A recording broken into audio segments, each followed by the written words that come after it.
24-ші беттегі 17-ші тапсырма.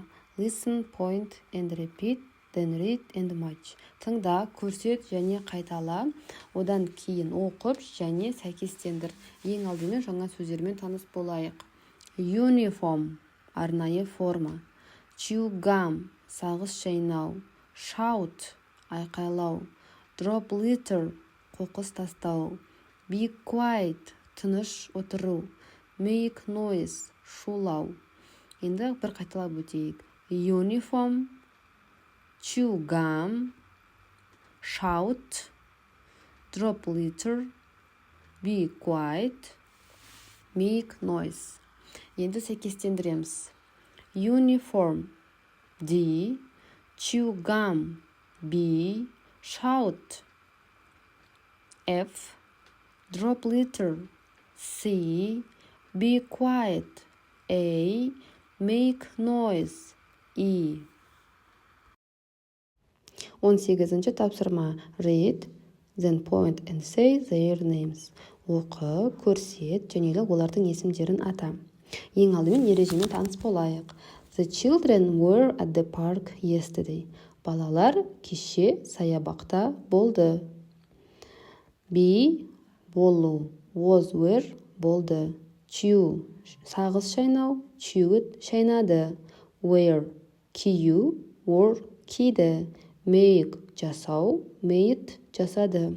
Яғни, бізде мәтінде өткен шақ, болып кеткен жағдай туралы айтылып тұр. Енді мәтінді оқып аударатын боламыз. Look at the children at the park yesterday. Gulnara and Marjan wore their school uniforms. Gulnara and Dana chewed gum. Ahbota made a lot of noise, but Karlagaj was very quiet. Look at the children at the park yesterday. Кеше саябаққа барған балаларға қарашы. Gulnara and Marjan wore their school uniforms. Gulnara және Маржан өздерінің мектеп формасын киген. Gulnara and Dana chewed gum. Gulnara және Dana сағыз шайнаған. Ақбота made a lot of noise. Ақбота шулаған. But Қарлығаш was very quiet. Қарлығаш өте тыныш болған. Енді есімдерін атап, цифрларды белгілейтін боламыз. Гүлнара мен Маржан мектеп формасын киген, демек Гүлнара 2, Маржан 4. Дана сағыз шайнаған 3. Ақбота шулаған 1, Қарлығаш тыныш отырған 5. Study spot. You must be quiet in class. Сен сыныпта тыныш отыруың керек. You mustn't shout. Сен шуламау керексің. Can I chew gum in class? Мен сағыз шайнасам болады ма сыныпта? Жоқ, олай жасай алмайсың. Яғни mustn't бізде керектіміз, міндеттіміз, қажеттілігіміз, ал you mustn't біз қажет етпейді, бізге керек етпейді. Can деген жасай алу, can't жасай алмай. Must және mustn't қолдана отырып сөйлем құрастыратын боламыз. You mustn't watch TV all the time. Сен ұзақ уақыт бойы теледидар көре алмайсың.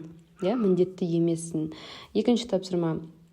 You listen to your teacher. Сен өзінің ұстазыңды тыңдау керексің.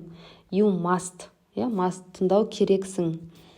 You drop litter in the street. Сен көшеде қоқыс тастамау керексің. Демек бізде you mustn't drop litter in the street. Төртінші сөйлем. You drink milk every day. You must drink milk every day. Сен күніге сүт ішу керексің. You mustn't eat in class. Сен сыныпта тамақ жеуге міндетті емессің, немесе тамақ жей алмайсың. You mustn't play in the rain. Сен жаңбырдың астында ойнай алмайсың.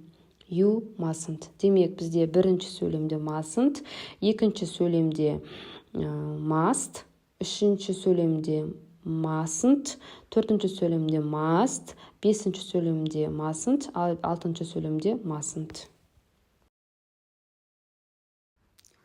21-ші тапсырма. Talk with your friend. Өзіңнің досыңмен әңгіме құрам.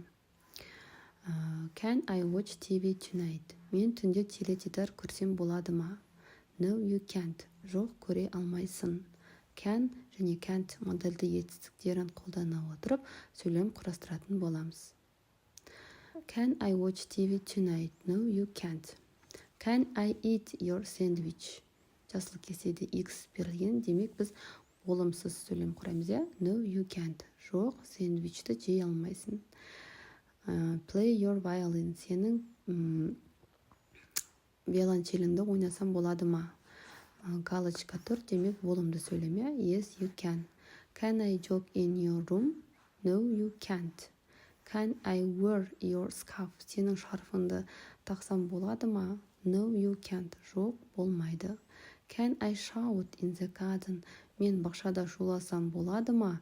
Yes, you can. Я, болады. Демек can болады, can't болмайды.